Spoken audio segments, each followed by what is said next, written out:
আসসালামু আলাইকুম এভরিওয়ান। আমি আজকে আপনাদেরকে পালং শাক দিয়ে মসুরের ডাল রান্না করে দেখাবো। এর জন্য পালং শাকটা ধুয়ে পরিষ্কার করে নিয়েছি। এখন পালং শাকটা ছোট টুকরা করে নিব। এখানে পালং শাকটা আমি ছোট টুকরা করে নিয়েছি। এখানে 1 কাপ ডাল ধুয়ে পরিষ্কার করে পানি ঝরিয়ে একটা বাটিতে নিয়ে নিয়েছি। এখানে নিয়েছি অর্ধেক পেঁয়াজ কুচি করে নিয়েছি। নিয়েছি লবণ, আধা চামচ হলুদের গুঁড়া, আধা চামচ কাশ্মীরি লাল মরিচের গুঁড়া, আধা চামচ ধনিয়ার গুঁড়া, আধা চামচ জিরার গুঁড়া। এখানে বাগারের জন্য নিয়েছি এখানে অর্ধেক বড় সাইজের পেঁয়াজের অর্ধেক কুচি করে নিয়েছি এবং রসুন কুচি করে নিয়েছি। 6-7টা রসুন কুচি করে নিয়েছি এবং কাঁচামরিচ। আজকে অলিভ অয়েল তেল আমি রান্না করব। এখানে ডালটা আমি একটা ফ্রাই প্যানে নিয়ে নিয়েছি। এখন এখানে সব পেঁয়াজ, লবণ, মরিচ সব দিয়ে দিব সামান্য একটু অলিভ অয়েল তেল এবং দিয়ে দিব পানি দিয়ে আমি ভালো করে ডালটা সেদ্ধ করে নিব। এখন চুলায় বসিয়ে দিব। এখানে ডালটা আমি সেদ্ধ বসিয়ে দিয়েছি চুলায়। এখন আমি ডালটা একদম সিদ্ধ করে ফিরে আসছি। এখানে ডালটা প্রায় সিদ্ধ হয়ে গেছে। এখন এখানে আমি পালং শাকটা দিয়ে দিব।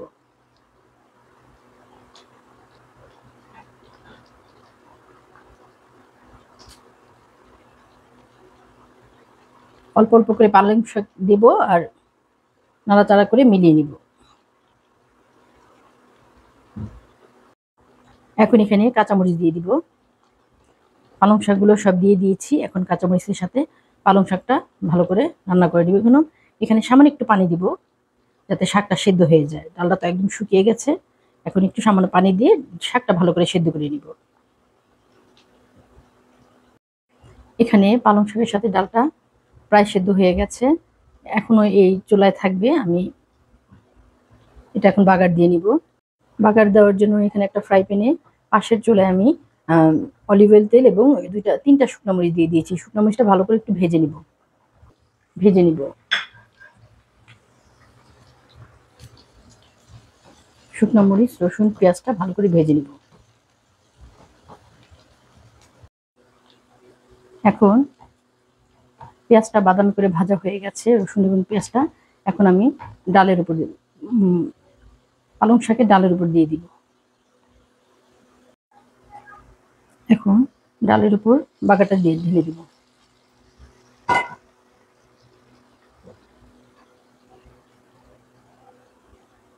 এখন 2 মিনিট চুলায় রাখবো এবং 2 মিনিট পর আপনাদেরকে সার্ভ করে দেখাচ্ছি।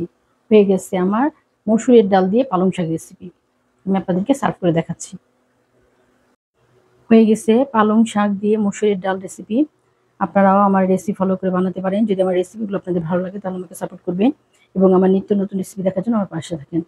ভালো লাগলে লাইক, কমেন্ট এবং শেয়ার করবেন।